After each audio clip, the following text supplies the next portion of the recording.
Okay, I got a story for you guys today. And I couldn't think of any way to share it other than video because I think you got to see it.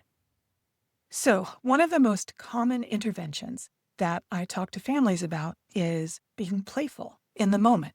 Like, how do you steer a kid towards doing what you want them to do without triggering the meltdown, right? And very often parents are like, I don't know how to do that. I don't know what that looks like. Oh, I gotcha. Okay. So, I'm subbing at a preschool recently. And this is a lovely preschool. They've got like a river. It's a bunch of rocks, right? Like really beautiful, rounded river stones.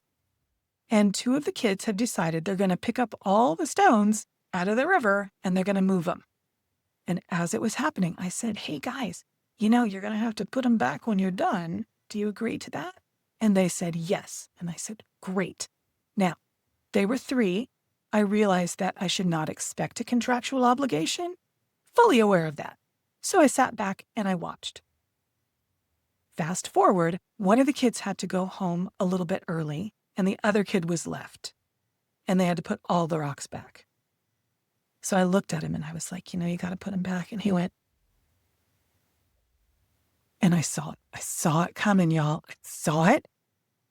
And then I got playful. I said, I tell you what, you go and get that other friend of yours. I knew this little girl, and she is so playful, and she's got a lot of influence, right? They both come back over, and I said, okay, guys, listen up.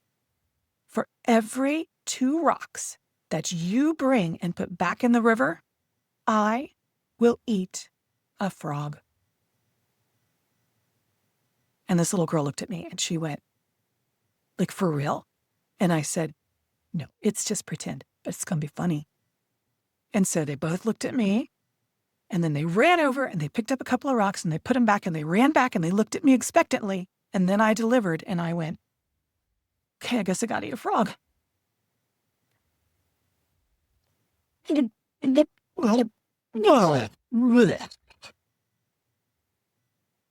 laughed and laughed and laughed. And I said, all right, go tell all your friends, because I'll tell you what, I'm going to eat a bunch of frogs today if you can get all those rocks back.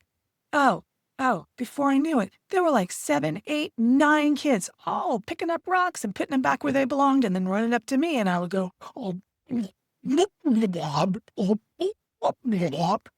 laughed and they laughed.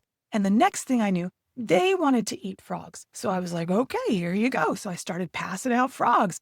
And then, I don't know, they wanted to start taking the rocks out of the river, putting them back. And I was like, no. So then I said, oh, now that you guys have all eaten frogs, that means you are frogs. And you know what frogs eat? And they said, no. And I said, flies. And I reached into my pocket and I did this. Go catch the flies.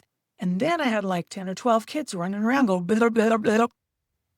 They ate flies. They ate hornets. They ate crickets where they had to hop in the grass to go and get the crickets before they could eat them. We had so much fun. And that play yard was spotless. And I didn't get up. I didn't get off my lazy butt. I was sitting down the whole time. And I never raised my voice. Not one tear was shed. And every single thing that needed to be done was done.